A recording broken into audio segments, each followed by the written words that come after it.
Baik, selamat pagi. Assalamualaikum warahmatullahi wabarakatuh. Semoga kita senantiasa sehat selalu ya. Oke, pada hari ini eh, kita akan belajar ya bersama-sama terkait dengan mata kuliah manajemen promosi kesehatan yang berkaitan dengan promosi kesehatan di tempat kerja ya. Oke, nah adapun tujuan pembelajaran pada materi hari ini di mana setelah mengikuti perkuliahan hari ini, diharapkan mahasiswa itu mampu yang pertama menjelaskan konsep promosi kesehatan di tempat kerja, gitu ya. Fungsi manajemen di tempat kerja, promosi itu seperti apa, menganalisis masalah kesehatan pekerja, gitu dan bagaimana merancang implementasi program promosi kesehatan yang efektif di tempat kerja. Ya, oke. Nah, dimulai dari promosi kesehatan di tempat kerja ya. Nah, kenapa perlu ada promosi kesehatan di tempat kerja? Yaitu ya tujuannya ini ya untuk meningkatkan kesehatan ya, kesehatan pekerja secara menyeluruh ya, mencakup tiga aspek utama yaitu melibatkan pekerja, perlu ada manajemennya juga ya agar terciptanya lingkungan kerja yang kondusif ya demi tujuan organisasi yaitu tempat kerjanya.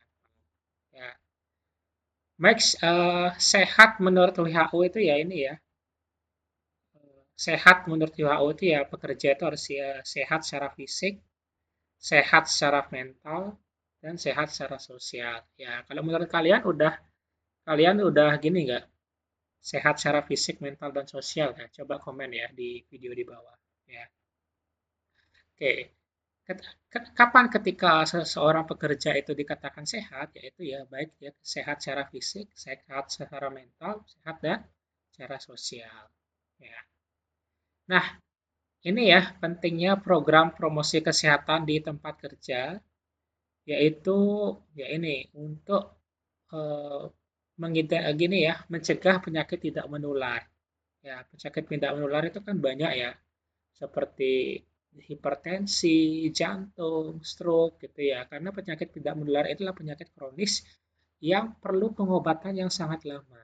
Gitu. Ya, makanya perlu dicegah sedini mungkin dan penyakit tidak menular ini adalah salah satu yang berkontribusi terhadap kematian di Indonesia yang paling banyak. Sekitar 60-70% itu kematian itu disebabkan oleh penyakit tidak menular. Oleh karena itu, penyakit tidak menular juga sudah sering ya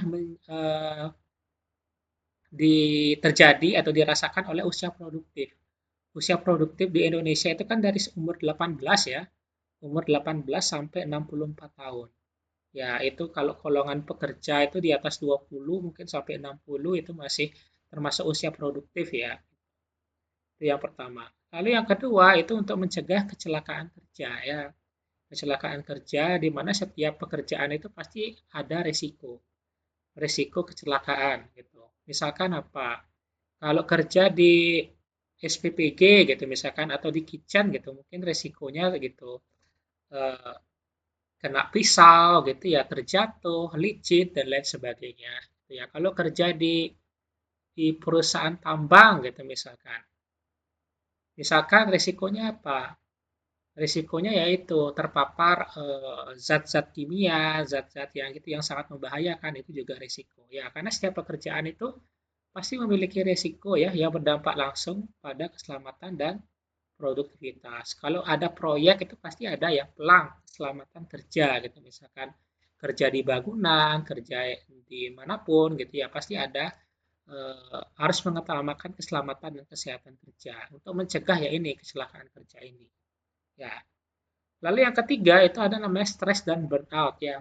Kalian pernah kan merasakan stres dan burnout ya? Tuh ya, apalagi semakin tinggi semesternya pasti tekanan akademiknya semakin tinggi ya itu akan berisiko juga ya terjadinya stres atau burnout gitu ya tekanan kerja yang tinggi gitu ya sehingga ya itu memicu eh, stres kronis ya dan burnout di kalangan pekerjaan gitu mungkin karena pekerjaannya terlalu banyak dan lain sebagainya. Nah, inilah pentingnya program promosi kesehatan ya di tempat kerja untuk ya ini ya menurunkan prevalensi penyakit tidak menular, menurunkan risiko kecelakaan kerja, dan mencegah terjadinya stres dan burnout itu. Ya. Nah, manfaatnya apa? Ya, ya ini meningkatkan produktivitas ya agar pekerja itu lebih sehat dan bisa bekerja secara efisien dan efektif. Mengurangi absensi juga ya, mengurangi absensi dan menekan biaya kesehatan perusahaan. Kalau setiap perusahaan itu biasanya menyediakan gini ya, jaminan kesehatan bagi pekerjanya gitu ya, baik asuransi BPJS maupun swasta gitu. Kalau misalkan semakin banyak karyawannya sakit ya perusahaannya akan semakin banyak menanggung biaya kesehatan pekerjanya gitu. Dan kesejahteraan juga ya. Meningkatkan kepuasan ya dan kesejahteraan pekerja secara keseluruhan. Ya. Nah, selanjutnya ini fungsi manajemen ya. Kalian pasti udah tahu ya dari perencanaan karena kita di sini berbicara terkait dengan manajemen promosi di kesehatan di tempat kerja ya pasti berkaitan dengan ini ya POAC ini. Kalau kita berbicara terkait dengan manajemen pasti tidak jauh-jauh berkaitan dengan O pelaksanaan A ya dan pengawasan C ya pasti berkaitan dengan ini. Yang dimulai dari perencanaan dan sampai pengawasan. Ya ini keempat keempat fungsi manajemen ini pasti membentuk siklus ya yang saling berkesinambungan dalam pengelolaan promosi kesehatan di tempat kerja. Ya. Nah, dari perencanaan, dari identifikasi masalah ya, pasti kalian udah tahu sampai bagaimana menetapkan tujuan dan target yang jelas serta terukur. Ya, pasti kalian udah sering ya, udah tahu terkait dengan perencanaan ini. Tapi jangan kalian bingung, mana kegiatan yang perencanaan, mana kegiatan yang pengorganisasian, mana kegiatan yang actuating, mana kegiatan yang controlling. Ya, nanti di ujian pasti akan soalnya keluar seperti itu. Kalau misalkan kegiatannya ini, apakah dia termasuk perencanaan, apakah pengorganisasian, apakah actuating, atau controlling. Nah, itu harus jangan kalian bingung ya. Gitu. Ya, kalau perencanaan ini ya dari identifikasi masalah, analisis situasi, penentuan prioritas sampai menetapkan tujuan dan target yang jelas ya. Nah, ini dari analisis situasi nih. Ya, bisa dari data kesehatan pekerjanya. Mungkin ada data rekam medis atau riwayat penyakit sebagai dasar analisis ya. Lalu yang kedua bisa terkait dengan data absensi. Ya, pola ketidakhadiran. Misalkan sakitnya itu karena apa gitu misalkan. Nah, itu bisa diidentifikasi ya. Gitu. Lalu bisa juga survei perilaku, misalkan dari sebuah perusahaan atau sebuah tempat kerja itu melakukan survei perilaku terkait bagaimana pola makannya, bagaimana perilaku eh, gini, kebiasaan merokok, aktivitas fisik dan lain sebagainya. Itu bisa kalian lihat, oh ternyata dia pekerja ini sering merokok nih gitu. Nah, mungkin kita bisa nih memberikan edukasi terkait dengan bahaya merokok, gitu, misalkan dan lain sebagainya. Lalu yang keempat itu ada identifikasi risiko kerja ya. Risiko kerja itu ya baik bahaya dari segi fisik, kimia, ergonomi, psikososial di tempat kerja gitu. Ya. Ini berkaitan dengan kecelakaan kerja. Ya. Yang ini. Nah, penentuan prioritas masalah ya. Ya, bisa pakai teknik WSG atau Handler Method ya. Ya, ini dari urgensi, seriously dan grow. Pasti kalian udah tahu di sini. Ya. Nah, menetapkan tujuan itu dengan prinsip SMART ya. Ya. S itu spesifik, di mana tujuannya itu harus jelas dan spesifik. Measurable itu dapat diukur. Ya. Jangan kalian membuat rencana yang tidak realistis ya, tidak realistis dan tidak aplikatif. Ya, dapat diukur secara kuantitatif. Achievable ya, realistis dan dapat dicapai. Ya, dapat dicapai itu yaitu jangan buat rencana program itu yang terlalu eh, sangat sulit untuk dijangkau ya, terlalu diawang-awang gitu dalam bahasa Indonesianya. Ya. Relevan dengan kebutuhan pekerja. dan time bound, memiliki batas waktu yang jelas. Ya, contohnya apa? Misalkan ya ini, menurunkan tingkat prevalensi rokok sebesar 10% dalam 6 bulan. Gitu misalkan. Melalui program apa? Melalui program bahaya kawasan tanpa rokok gitu misalkan ya. Bisa melalui program kawasan tanpa rokok gitu misalkan. Nah, kalian buat tujuannya apa gitu ya, targetnya siapa, bagaimana implementasinya gitu, bagaimana pengawasannya, ya, itu misalkan. Nah, masuk ke tahap pengorganisasian yaitu ya. Nah, ini berkaitan dengan bagaimana pembagian tugas, bagaimana struktur tim, ya, bagaimana eh, ini pendelegasian wewenang. Nah ini dalam gini, bagaimana kalian bekerja sama dalam tim. Nah, ini dalam pengorganisasian.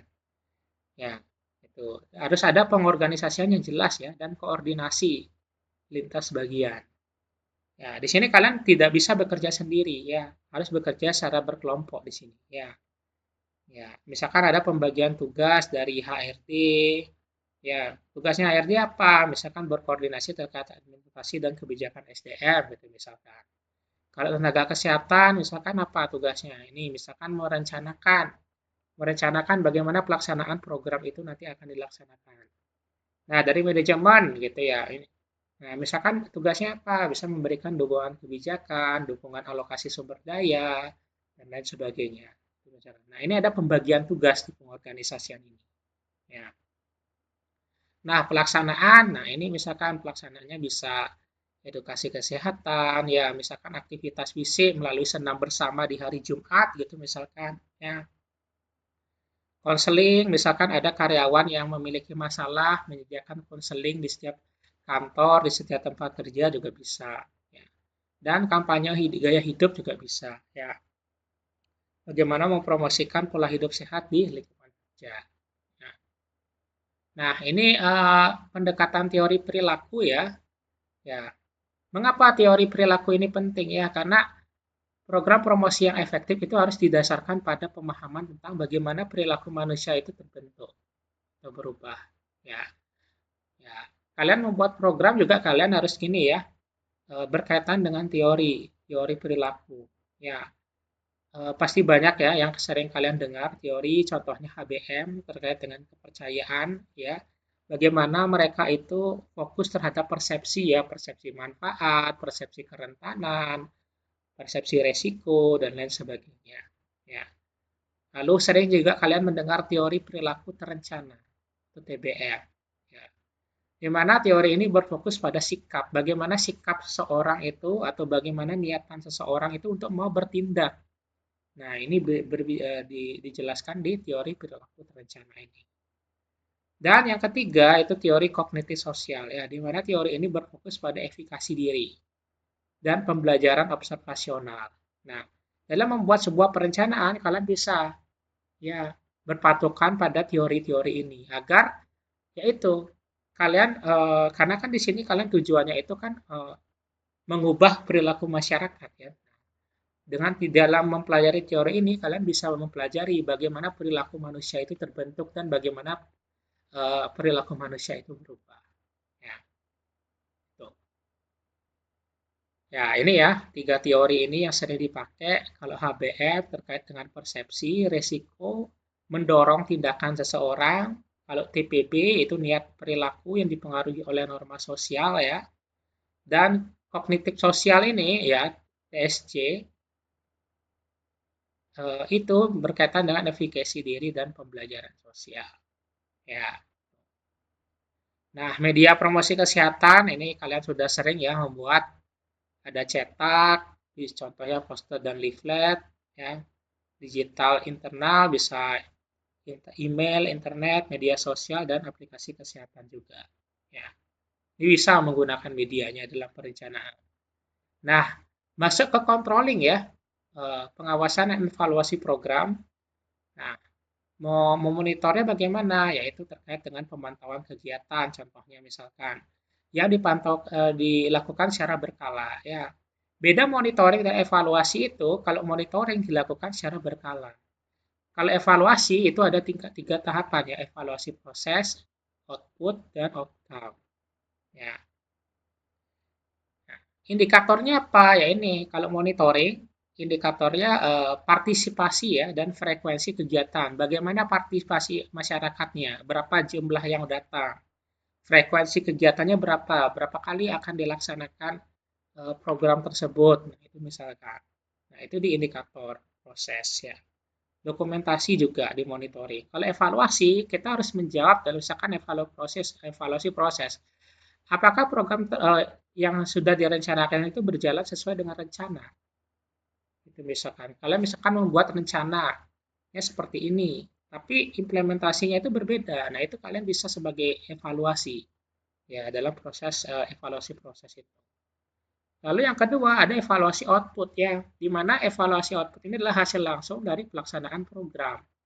Misalkan jumlah kegiatan yang dilaksanakan itu seperti berapa persen yang tercapai, misalkan berapa persen yang tidak tercapai, misalkan.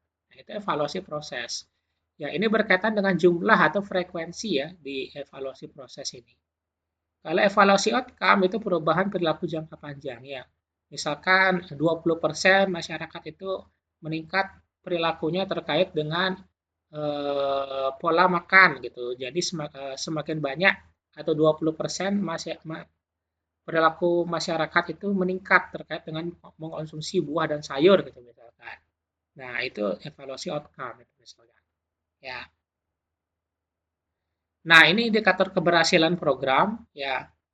Dimulai adanya eh, mulai dari absensi ya, di mana absensi yang menurun, penurunan tingkatnya itu akan menjadikan eh, tidak hadiran pekerja ya, di mana apa namanya gini penurunan tingkat absensi gitu ya, dan meningkatkan aktivitas fisik terkait dengan peningkatan partisipasi melalui olahraga rutin, senam bersama gitu ya. Menurunkan resiko PTM juga ya, dan terciptanya kepuasan, kepuasan pekerja ya, dan kesejahteraan pekerja. Ini indikator keberhasilan program di tempat kerja. Ya. Nah, bagaimana peran kepemimpinan? Nah, diperlukan peran kepemimpinan ya, karena berkaitan dengan policy gitu ya, pasti berkaitan dengan kepemimpinan. Pemimpin itu sebagai penggerak utama ya, yang menentukan arah kebijakan, yang mengalokasikan sumber daya, ya berkaitan dengan anggaran dan fasilitas, yang mendorong budaya sehat, ya, dan menjadi role model. Nah, bagaimana kalian menjadi role model atau memberi contoh bagi bawahan-bawahan kalian. Nah, saya harapkan nanti suatu saat nanti ada yang bisa menjadi pemimpin ya, ya di tempat kerjanya. Ya. Nah, ini ada studi kasus ya. Ya, ini berkaitan dengan kasus apa ya? Terkait dengan di mana perusahaan telah menjalankan kampanye hidup sehat dan senam rutin. Namun pekerja yang berpartisipasi hanya 30%, ya. Sangat sedikit, ya, 30%. Setelah diidentifikasi ditemukan bahwa masalahnya kenapa hanya 30%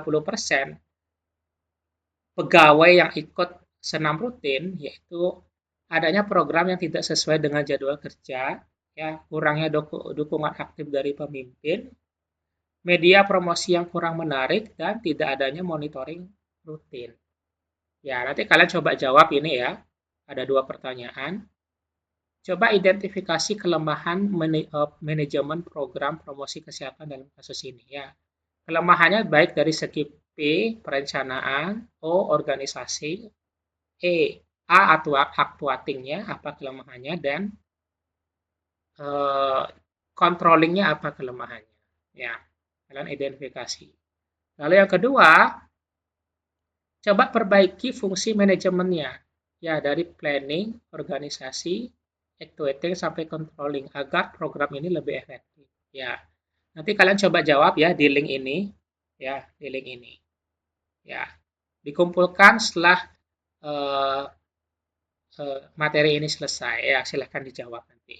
Ya. Nah, adapun kesimpulan dari mata kuliah ini ya atau materi manajemen promosi di tempat kerja ini di mana Untuk membangun manajemen promosi kesehatan di tempat kerja itu perlu ada manajemen yang kuat. Ya, dari segi dari perencanaan sampai controllingnya itu yang kuat. Karena manajemen itulah kunci keberhasilan program ya. Nah, dan yang kedua itu pendekatannya perlu dilakukan secara sistematis. Ya, di mana program itu harus dirancang secara sistematis dan berbasis kebutuhan nyata pekerja. Apa kebutuhan nyata pekerjanya?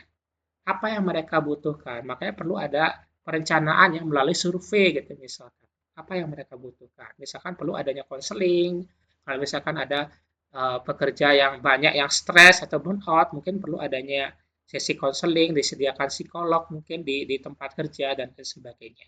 Ya. Lalu yang ketiga, perlu adanya kepemimpinan dan partisipasi. Ya, dukungan pemimpin ya atau pimpinan dan keterlibatan aktif pekerja yaitu adalah salah satu menjadi faktor utama sebagai keberhasilan program promosi kesehatan di tempat kerja. Gitu. Ya, mungkin sekian aja materinya. Semoga bermanfaat ya bagi kalian semua. Nanti tolong dijawab ya soalnya itu di link yang sudah saya berikan. Di akhir kata, saya ucapkan selamat pagi. Assalamualaikum warahmatullahi wabarakatuh.